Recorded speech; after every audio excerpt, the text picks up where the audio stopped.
and welcome back to Green Pro. Today we're going to go through a total end-to-end process of projects.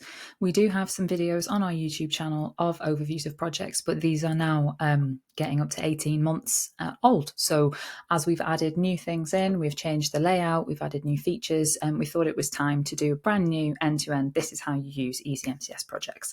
So to start off with, so you don't have to watch me type, this is what you get when you create a new project. So you would enter in all the project details, whether it's domestic or commercial, your certification, so that would usually be MCS and your chosen consumer code, but if you've got FlexiOrb, then that's also an option.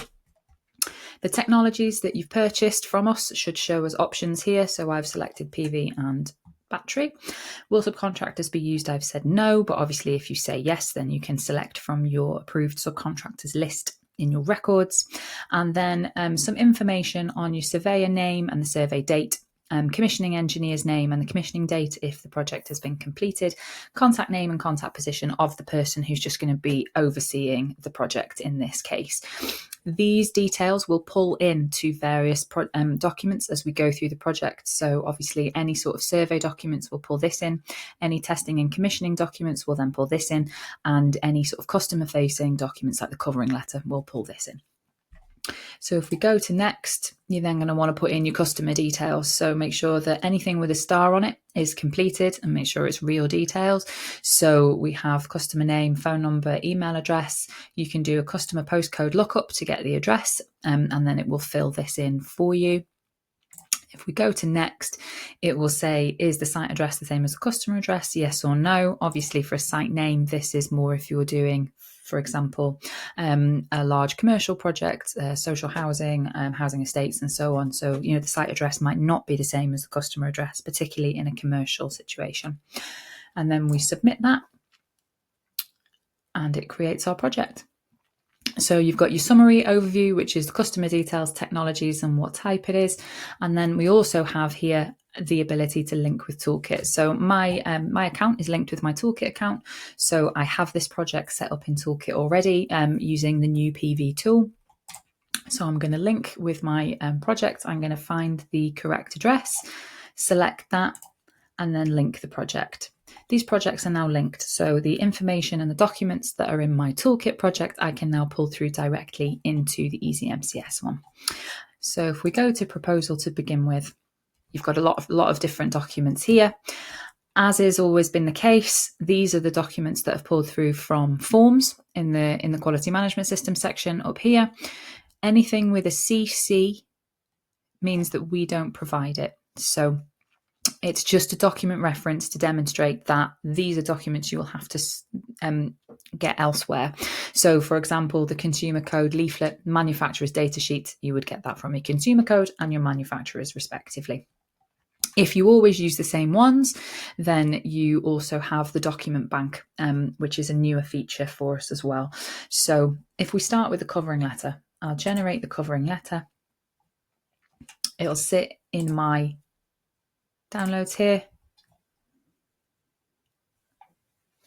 So it's pulled through all of my details. So my company logo, MCS logo on the rec logo, the customer information, the document reference, project reference even, sorry, and then also that contact name and contact position that I filled in at project creation.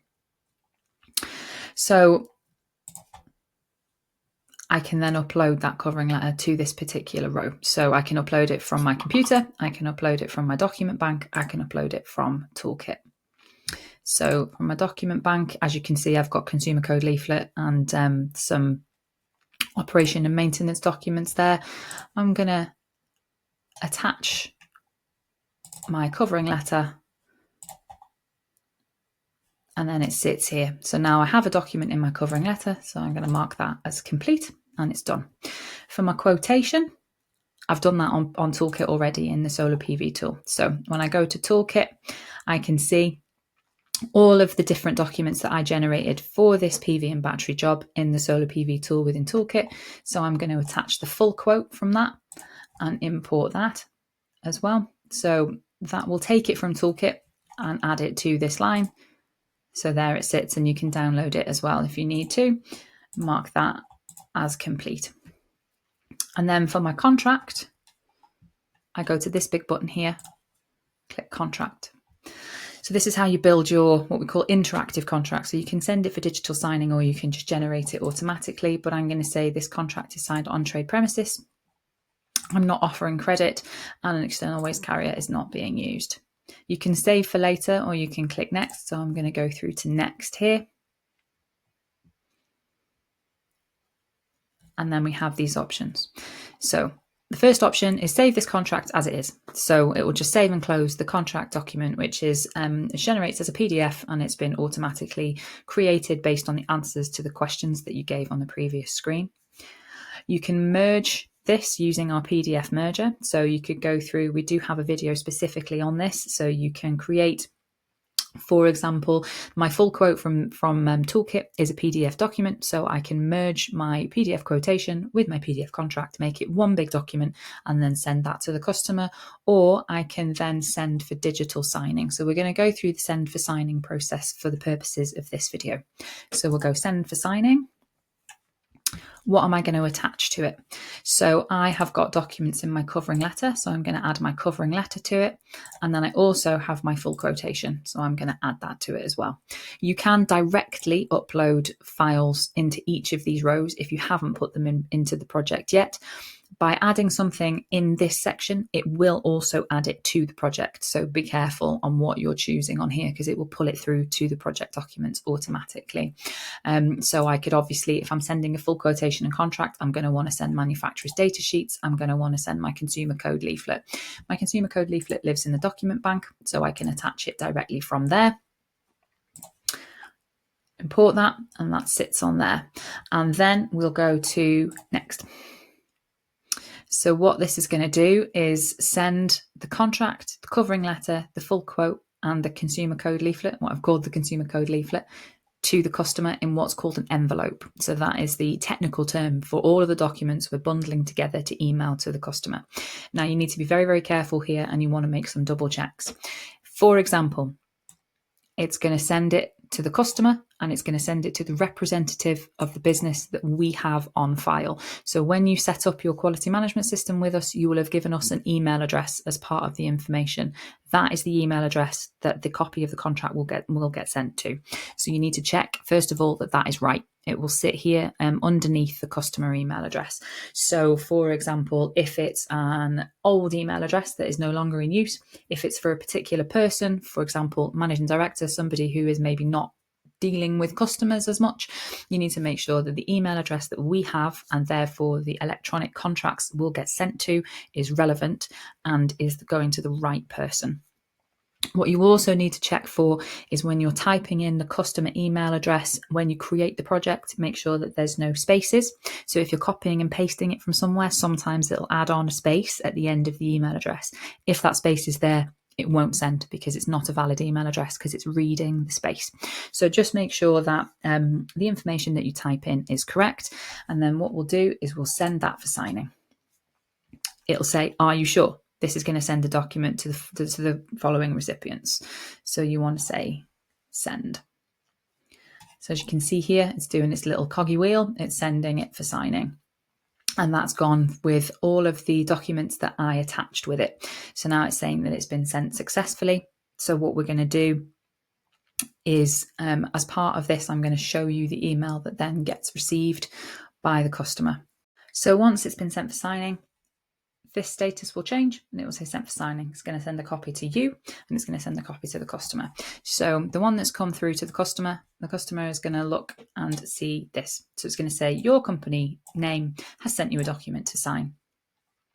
So obviously it's pulled through things like test example because that's the name I've given the project, but that will be the customer name. You have been sent a document to sign. Please click here to sign the document. So you'd click there and it will open up the software that we use, which is currently signable. And then it shows you what you've given. It says who it's been sent to, who the signer is, so that is the customer, and then what the information is. So first of all, it's pulled through the covering letter. So that is that's the first document. Then it's pulled through the full quote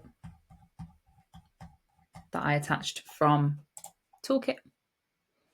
Then it's pulled through the consumer code policy. I uploaded a random document and called it consumer code leaflet, but that would be the consumer code leaflet.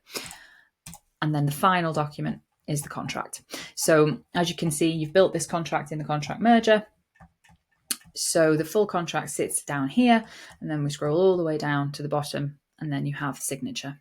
So it says here for the customer, there's 2 required fields to complete. So if you can either click into it, or you can go and click that button at the bottom. They can draw their signature like so, confirm that, and then it's also going to ask them to fill in a date. So we'll do 3rd of September. And then this button has to be this wording legally when it turns out for interactive or signable electronic signable documents. So it's order with obligation to pay. What that basically means is they are agreeing to everything that you've sent and they're ready to sign. So when they click order with obligation to pay, you finished signing, but there are other signers on this envelope. And that's because the copy of the contract is also being sent to the email address related to your business. So once your business has also received a copy of the email, they would do exactly the same thing. They would click into the link, they would get to the bit where they have to sign and they have to date. And then once that's completed, contract is ready. So what I'll do is I'll just take you through what happens when the company receives that email as well. So once the customer has signed it, you also receive a copy of the contract to sign. So I'm just going to show you what it's going to look like. So this is the company one. So you have been sent a document to sign. So this is you signing as the company, and then the customer has obviously got their own version. So you'd click here in exactly the same way. You'd get shown the same set of documents. So it's just going to load the envelope for me, take me through all of the information. Tells me I'm the signer on this one because this is the company version. I know what I've sent, so I'm just going to go to next. It's telling me this is the document I actually need to sign.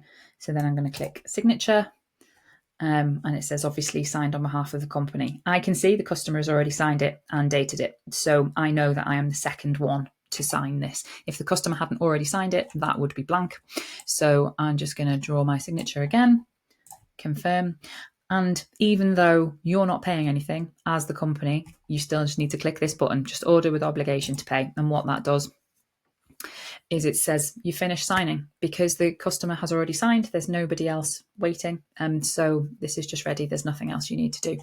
So we'll close that down. And then as you can see here, it says envelope completed. So that means that both parties have signed it. It's done. It's ready.